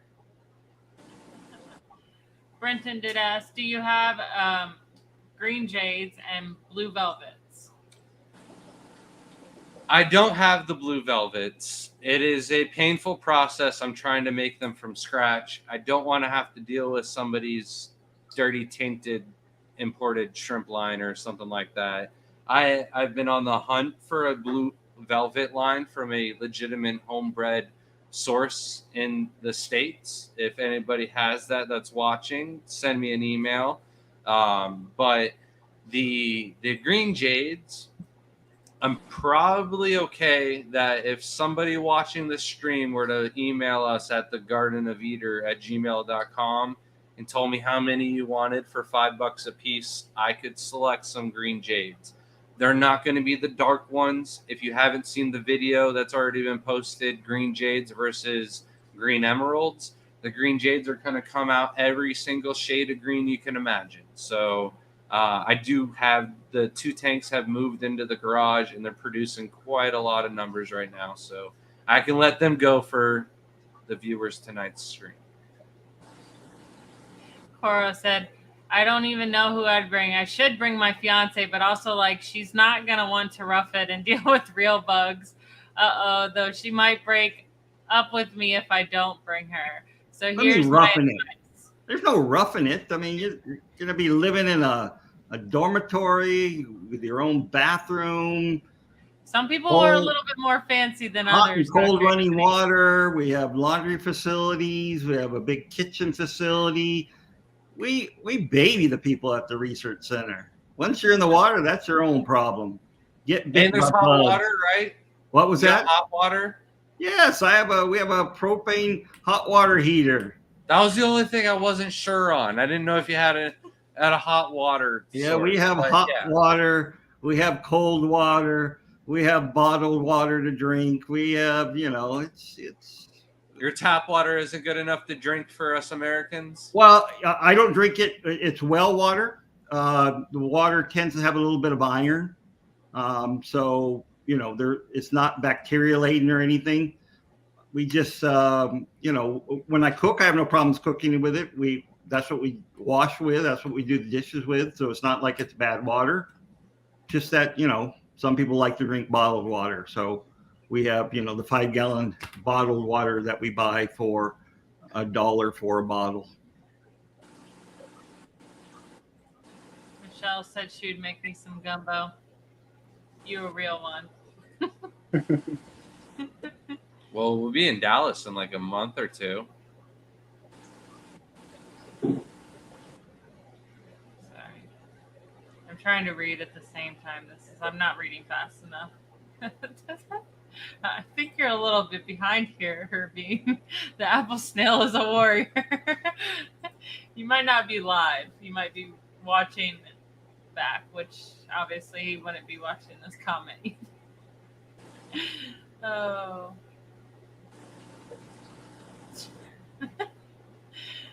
Chattanooga, Ed, you guys are shrimp beasts. All right, you need to take over and say something. Why I share this in our group because I think there's a couple of people in our club that don't have this memo here. All right. Well, next thing on the list, I mentioned when we went to Global that I had some new fish waiting for us. My buddy Mark had gone to NAMFA, which is the North American Fish Association, and they did some collecting. They caught a bunch of yellowfin shiners, a bunch of different types of darters. Shelby got some killifish, some... You're supposed to say the Latin name. That was your key. Of what? The From where? killifish that you got from Mark. Oh, Fungulus lineatus. And then I also got some new crayfish. The crayfish are like armored more like a lobster than any other crawfish I've ever seen before. They kind of got like the build of like a yabi, the Australian crawfish, right? And so far so good. We had our first molt in the tank, so I don't know exactly like their habitat if they bury in the mud or anything like that, but it'd be a neat little interesting crawfish. They're like jet black with like blue little striping, but like a good looking crayfish for sure. So happy for those. And then of course Shelby got another killifish added to her list. And so it's the North American Native Fish Association. So you forgot the native in that. Oh, I'm sorry. How dare you? I got to keep you on your toes. I mean, I can't. I'm not. I can't, let you out on your own at all. It's all right. Someone's got to give it to me because Shelby never does. So he doesn't pay attention to you anymore. That's why. And then all the old men in our club, they just praise me for everything. So I can't get any critiquing or anything unless it's from you, Doc. So you've got the PhD. You can put me in my place, no problem. Of course, I talked about the new video already out today. Hence the beard is gone. Also, we got a new kind of shrimp. I got the orange-eyed lap. Oh man, voice is cracking. Hey, he is a young boy. boy. You go through puberty again, right? Again. So we got some orange-eyed lapis, which is like an orange-eye panda shrimp, and these are the black and blue variety. We already had the red, but I wanted to cross like some black tiger orange eyes to make my own, but my buddy Ruben at Shrimp Pimpin' down in Dallas. He had a really nice line that I was always drooling over the 2 times that we had gone and visited his place. We've got a tour video on both of those visits as well on the channel. But those have been like a bucket list. And when I first set up this rack almost a year ago, I designated a tank for them. And then the trip to Dallas last year, he kind of had a little downfall on the tank, but the population was booming enough and he felt confident enough. He shipped some last week. So I've got my own colony from Mr. Shrimp Pimpin' going in the house. So quite happy with that. That's for boots. 0% chance of collecting super reds. But there's a good chance you can buy them at the exporters or buy them from a fisherman. Doc, you never say 0. No, I 0.00001 because a bird could accidentally grab it, trying to eat it, and then hiccup mid gulp, and now it's in a different stream, and it's made its way all the way to Iquitos, and bam, you caught it in your net. You can't ever say 0. The easier way is to say maybe you could collect them from our tanks. So never 0. All right. Yes. How many tanks have been sold? Tanks. How many tickets? I think 80 tickets have been sold. Last year we sold 185. So we're what? Wait. My wife yelled at me. What? Oh, sorry. We sold 160 last year. So this year we're at 80, which is, fine. We weren't, we didn't set out last year to sell a certain number. We wanted to make sure that the raffle paid for the trip and everything. So, okay. I got that little whisper. Our goal's always 100, but we're not going to cry over spilt milk. But you've already making money towards it, so it's definitely a good way to build up money for the research center. And I'm sure we'll sell more tickets before the end. I was telling everybody strategies, so everybody's waiting for last minute now to win raffles. We're probably going to do this on Saturday. Could you do the 8th of April? We'll do the drawing on a Saturday live stream. Yeah. So. Yeah, April 8th. April 8th. Do it at 12:30. I guess we're going to do it 12:30 Pacific time. I emailed it out exactly. Okay. Now you're making me look bad in front of all these adoring fans of mine. You're yelling at me. He has the memory of a gnat. So Saturday the 8th, 12:30 p.m. Pacific time was when we'll have the drawing. Hopefully, what happened last year, we did the drawing and StreamYard cut off the actual wheel. When they posted the stream, because it wasn't a StreamYard giveaway thing that we used another one. When they posted, they videoed to YouTube, they actually cut off that part of the stream. So I'm not sure how we're going to do it this year to make sure StreamYard doesn't cut it off, or maybe we'll just do it strictly on YouTube. Do they have a bidet in Peru? Figure out how have Stephen P help you out. They do it pretty nicely on their channel. Yep. We don't have bidets there at the research center. We have regular toilets, and our toilets, we have modern plumbing. You can flush down the toilet paper in the toilets. It's one thing you don't do in Peru because their pipes tend to be like 1 inch, 3/4 inch pipes in their sewage system. We use big pipes to our septic tanks. Brody's Beta said, which shrimp has the best sell value in your opinion? What do you think, Crypt Keeper? Oh, are we going Neo or Caradina? Because it's a different answer for both. Just the best, period. All right, The then best the sell cherries. value. Cherries. Huh? Then. The cherries. Cherries? Bread and butter. Yep. At $3 a piece? Well, you sell the most of those, don't you? I think more blues sell than red cherries right now, and then I think even more yellows sell than the reds. But sell value I think goes to tigers overall. Like they're worth more, and then the demand for tigers high. Wouldn't the best value be like the highest and make you the most money? So wouldn't it be like a boa shrimp though? Doc, Oh, the boa. opinion? I don't sell shrimp. I buy shrimp. Well, Oh, the question you know, is, a little. What do you mean by sell value? I guess is what I was trying to get from you, Doc. I think they're saying, which shrimp do you think you can make the most money off of? By selling them? By Tiger selling shrimp. them. Yeah. Yeah. I think the market is too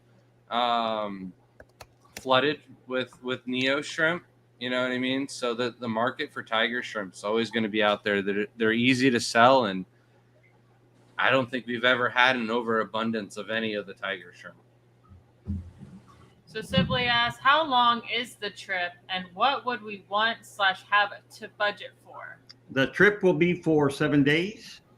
You would budget for any extras, souvenirs, alcoholic drinks, excessive, Dr. Peppers if you're Alexander Williamson. Really, everything you need during the trip will be provided for you. Collecting gear, we have plenty of nets, plenty of seines. Do you have the perfect dip net though? We have perfect dip nets. Yes, we bought perfect dip nets for the research center. But whoever the winner is, we'll send you a list of things that you may want to bring along. So yeah, there'll be very little expense for you outside of the normal extras. If you hit the mini bar, whatever you take from our mini bars, you have to pay. Don't tell Alex, but me and Shelby fight over your net more. What can I say? Something about the green netting with the larger holes. It just makes collecting a lot easier. So we're always fighting over your net. Yes. But Shelby had her first talk like 2 weeks ago for the Tampa Bay Aquarium Society. And she was like, yeah, can you put like the net so I can kind of show like what we used to collect and everything like that? Well, I gave her 2 parts to one net and then a center to the other net. So she couldn't put it together on stage. So for like 3 minutes, she was like fumbling, like not figuring it out. And then she's like, yeah, don't worry about this. Threw it on the ground. The best thing is I watched another one of our club members fumble with it for another 10 minutes trying to figure it out and put it together for her. And then when I'm putting it back in the car, I'm like, I was setting you up to fail. I didn't even put the right pieces together for you. So you can't be supportive of your wife, can you? You just, you want to be the expert in the group. You can't let her have some. I didn't do it on purpose. Yeah, sure, Grant. I was already shaking and like the whole talk. My kids were like, "You look like a hairdryer when you speak," because I was shaking the whole time and couldn't get like my nerves to calm down. And then I forgot like half my talk, so I was like, I clicked on my slideshow and I was like, "All right, we're done." And I'm like, and then like people started coming up and they're like, "Well, what's this? Well, what's that?" I'm like, "Well, I forgot half my talk, so I guess you guys got it coming and looking at the tank." It was bad. It wasn't. Luke asked, it is lagging. Luke asked, Doc, how many sales were last minute last year? You'd have to ask the chief. She keeps track of all that. Last year was just pretty steady the whole time. It wasn't like all of a sudden the last 2 days. How many last minute sales did we have last year? Did we have like the last 2 days? The last week. Well, two Put your things head down so they can see you. Sorry. Two things happened. One is last year, Anthony always goes down to the research center on his spring break in March. So he was able to do we had good internet access last year, and he was able to do a lot of live streaming from the research center. So there was a spike then. But the last week, there's a lot in the beginning, then it slows down, and it does because it's a whole month, and people think, well, I have all month to do it. Then when he was down at the week of he goes down about the middle of March, it's almost the third week. When he was live streaming, there was a spike. And then the last week, there was a big spike because then people started thinking, oh my God, I'm going to have to buy the ticket. How many people have bought tickets? Maybe I should do it right now because the odds of you winning they're not bad. Because we hope to sell 100 tickets, and we're actually really close to that right now. We're almost at 90, but if we sell more than that, that's great because the money all goes to the research center. It's all going towards the aquarium. But your odds are not bad. They're better than most raffles. So I tell everybody to please come. And when I first started sending out the emails, and I'll stop talking, I sent out our newsletter again so the people who are getting the emails, they could read the comments from the people who won last summer and came down. They really had a good time. And in fact, the guy who won sent me an email. I said, I bought tickets again. Let me see if I win. I'm crossing my fingers. He wants to come back. So, it's a good experience. We try to make sure you have fun. It's not a lot of work. So when is the drawing for the trip winner again? It'll be March 12:30 p.m. Saturday, April 8th. We'll have a special drawing then. And you said you are giving yours away this Wednesday at 12:30 p.m. Yes. Don't forget that too. So if you don't win ours, there's another chance to win. So don't miss that. And also, don't wait until the last minute because it's not going to help you at all by waiting. So you might as well just buy your raffle tickets now. And then, if you come up with any extra money before it's over, buy an extra one. So I think we should give it another 3 minutes, and then we'll draw so then we can finish up answering 3 the minutes rest is of too this long. 2 minutes questions. and 30 seconds. Okay. Okay, I'm gonna answer Alishan's question. Alishan asked, does a plane fly into Lima and then transfer to fly to Iquitos? Yeah, you fly into Lima, go through customs, get your bags, then you check your bags back in, and then you go upstairs to domestic, and you fly out of Lima to Iquitos. We will pick you up at the airport, take you to the research center, and when your week is over, we'll reverse that and take you to the airport in Iquitos. So all transfers are included once you get onto the airplane at your place of residence. We're not going to buy your Uber from your house to whatever airport you go to, and vice versa. I got another good question though for you. What's your favorite items to bring to trade with the locals? You don't trade. They don't trade. They want hard cash. They want hard cash? Yeah. Look. Oh. Okay. Iquitos is a city of 700,000 people. Even the little villages, it's all capitalist. We're not going to be going to these villages where they live in huts and walk around with no clothes on and everything. You have to get far away from Iquitos, 3 or 4 or 5 day boat trip to get into those areas. Because Dean was talking about how he traded some Star Wars kids T-shirts for some discus. So, well, yeah, of course, something like that. But that's you're better off just bringing cash. Yeah. And if you do, when you do bring cash, you can go to the bank, go to the ATMs and get cash. But if you want to bring cash to exchange, they have to be brand new bills. If there's any folds in them, they will not take them. It's good to know. Yeah. If it's got a fold, though, you just give that to the villager as a tip. Yeah. And that's on them. All right, don't forget, we got not even a minute left. #Peru to enter. for the give one away. I didn't say nothing. Chattanooga Ed, you know, the old adage used to be don't bring candy to the kids because, you know, especially those that live far away in the villages because they really don't have a very good Dental. regimen to brush their teeth. But most kids in the city, you know, of course they like candy. Snoochie Boo said, "Why wouldn't they take a folded bill? What's that about?" Don't know what's that about. It just has to be perfectly crisp. Yeah, that's just, it's true in a lot of countries. They will only take perfectly crisp bills. You know, this whole time I just realized that we never played the video that Crypt Keeper had. I downloaded it and everything.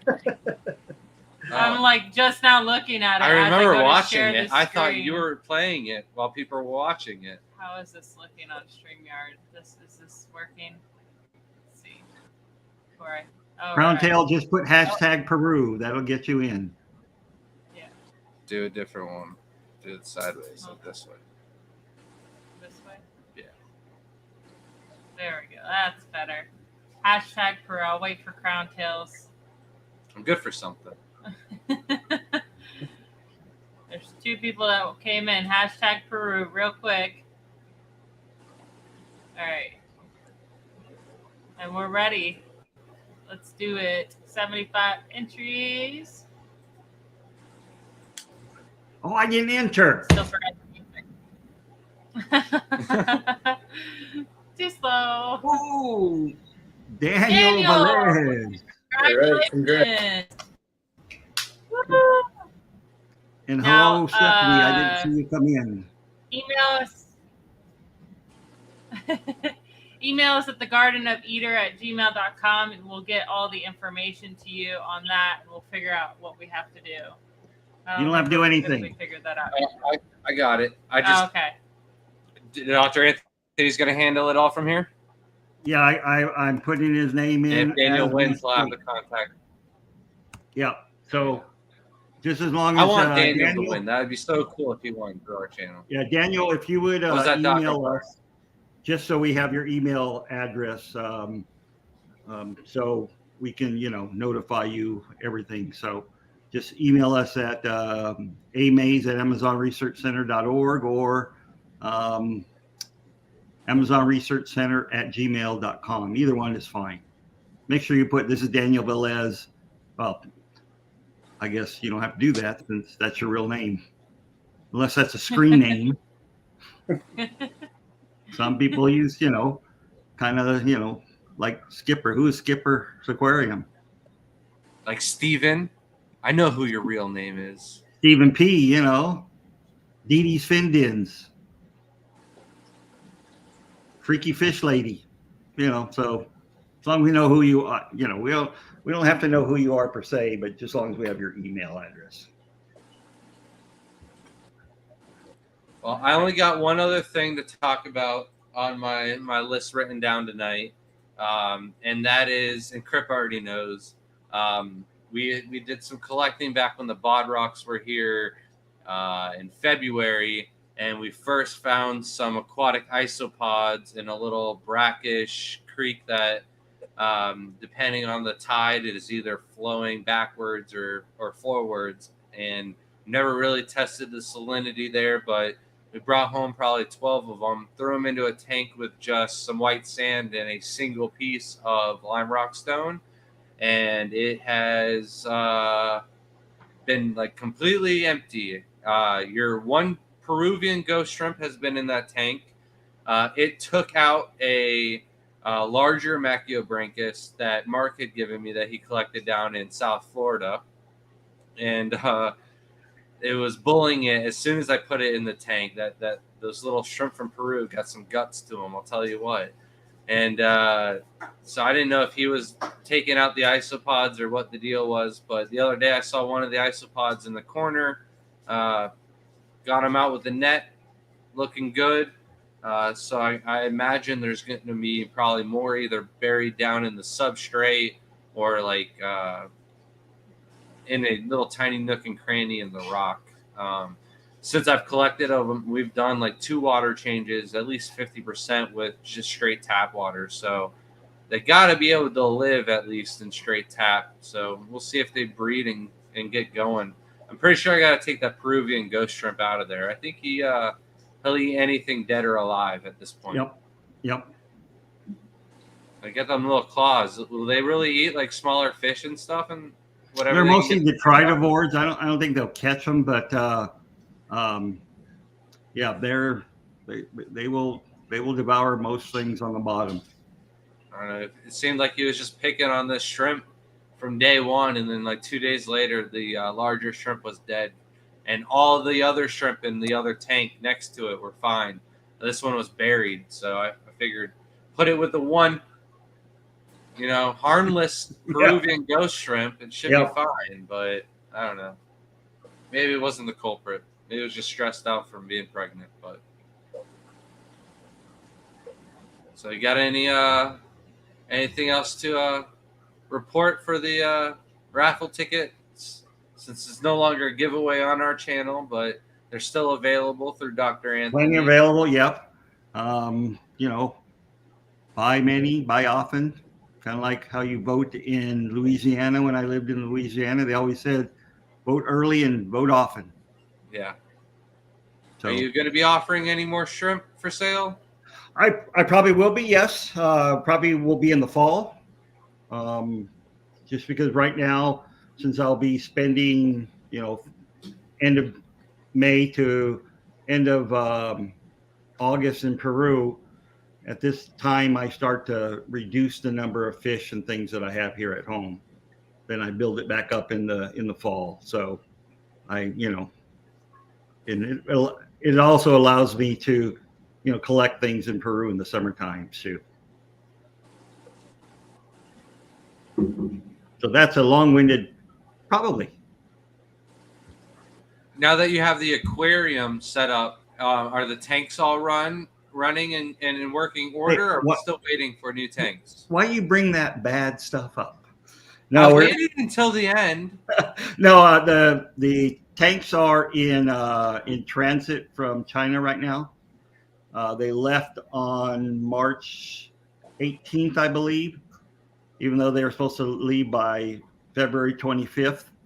And they're supposed to be in transit to Lima for 45 days. So we're figuring by the 1st of March, by the 1st of May, they should be in Lima. We hopefully will get them by mid-May. And then we're probably going to open up the aquarium in mid-July now. So that's a year later than we thought we were going to open.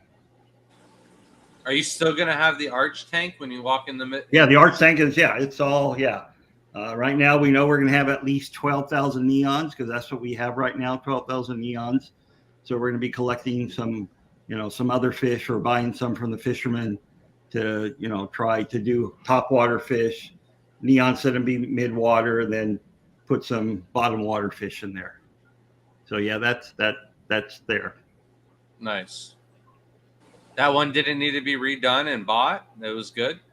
The tunnel tank, the bridge tank, we purchased in China. So that got in. We got that in last year.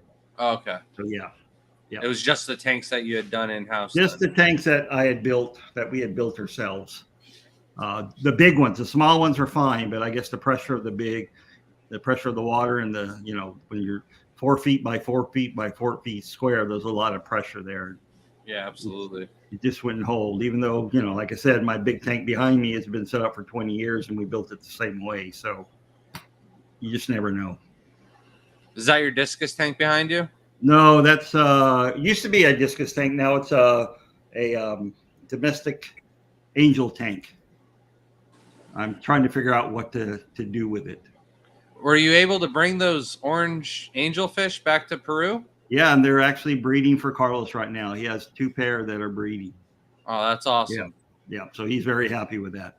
You ended up bringing home more than you wanted, but they were cheap, weren't they? They were too cheap. No one was bidding on them. So yeah.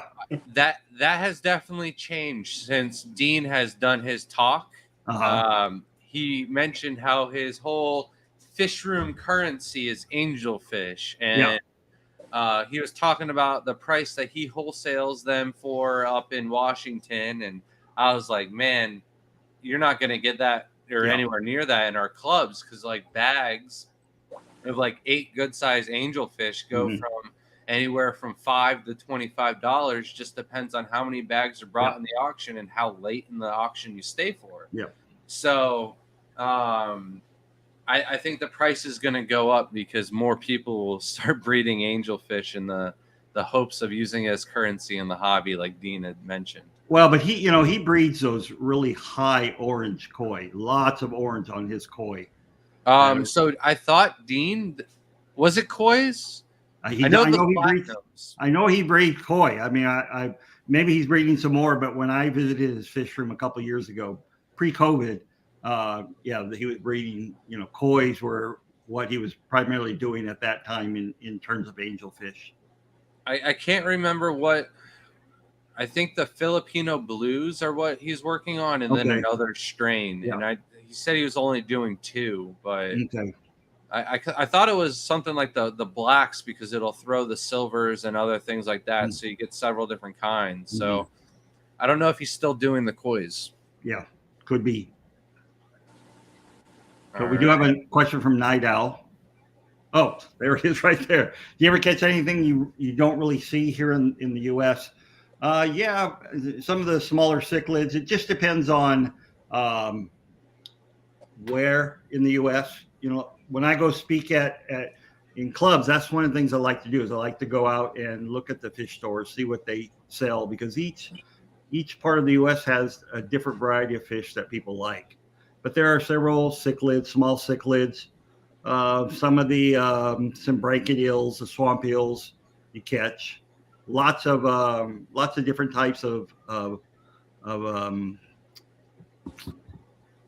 gymnotids, the knife fish, lots of knife fish that you catch that you really don't see in the hobby. Thermometer knife fish. How often you catch rays? We've only, either us or people who work at the research center have only caught 1 ray, and the ray was so big. It was one of the giant rays from the Amazon itself, was so big that they couldn't put it in the canoe. So that's on my bucket list for sure, because we can't have them in Florida. So we can't have them in California either. That's a bummer. Yeah, and they're all CITES listed now, so you have to have a CITES permit to import rays anyway. But I think there's enough people breeding those in the States that's not going to be too big of a problem. Chattanooga Ed says, I bet Grant could beat me in a race now that he shaved off his beard. And he's more aerodynamic now. I've been trying to race Jacob from Fritz Aquatics now for a while. I think in Dallas, when we won the Aquascape contest, they gave us that $1,000 award prize, and I hadn't claimed it yet from Sean, and Jacob was talking how he's a D1 athlete, and I was like, man, I'm faster than you. I'll race you right now. I'll put the $1,000 on the line, and he'd never race me. So every event I make a joke. I forgot all about it at Global. Maybe he would have taken me on because I had the beard the first couple of days, but I shaved it off before he saw me. We got Shelby coming back. You coming back for the end of the stream, or are you leaving me here to wrap it all up by myself? I'm not Thomas, fast on land, though. You never know who you're going to talk to, Thomas. You never know who you're going to meet on these live streams. Yeah. Thomas and I were talking about the trip to Peru. Yeah, Ed and I can race each other to the buffet too, especially that what's that that meat buffet we went to when I was in at the club. The Hot Pot, Mr. Hot Pot. Hot Pot, yeah. Protein overload. It's everybody's favorite place. Yeah. So far, still. Dean had a great time. Both of the Botterocks really enjoyed themselves. Chris absolutely loved it. So it is definitely the tradition for our speakers to go there. after the meeting. So it's some good time. Till we get someone who's like vegan or something. Yeah. Even if they're vegan, they can eat vegetables. There's plenty of other stuff. Yeah. They Yeah. fill you up and they give you all that soup stuff. You know, don't eat the soup. Just go for the big protein. I mean, was my mistake. I had the soup and some of the vegetables. Nah. I eat some dumplings and a little bit of the ramen noodles out of the soup, but I don't eat too much of the soup. I go in, I try to eat my $30 worth of steak alone and then add some bacon and lamb on top. Well, I think that's going to be it for tonight, guys. Tim, thank you, man. And, of course, Dr. Anthony, first time up on the channel. I appreciate it so much. No problem. Everybody, head on over. Can you drop the link one more time in the comments for the purchase of the raffle tickets so you guys could win your own chance at taking a trip to Peru? I can't. I'm on my phone right now. All right. Well, none of the mods got me. Hopefully, if No, not, just go look in your comments to begin with. It's there in the comments. Yes. all right. Yeah. Thank you, Thank Matt. you. Coming in hot. You're the man. And it's actually part of the description of this video already. Yeah. Oh, all right. Sweet. I had gotten that prepared. But thank you, everyone, for joining us. And Jeff Kane, of course, coming in clutch with all the memberships. I hope you guys have a wonderful night. Vibes, Eric. Thank you guys as well. Have a good night, everyone. See you next time.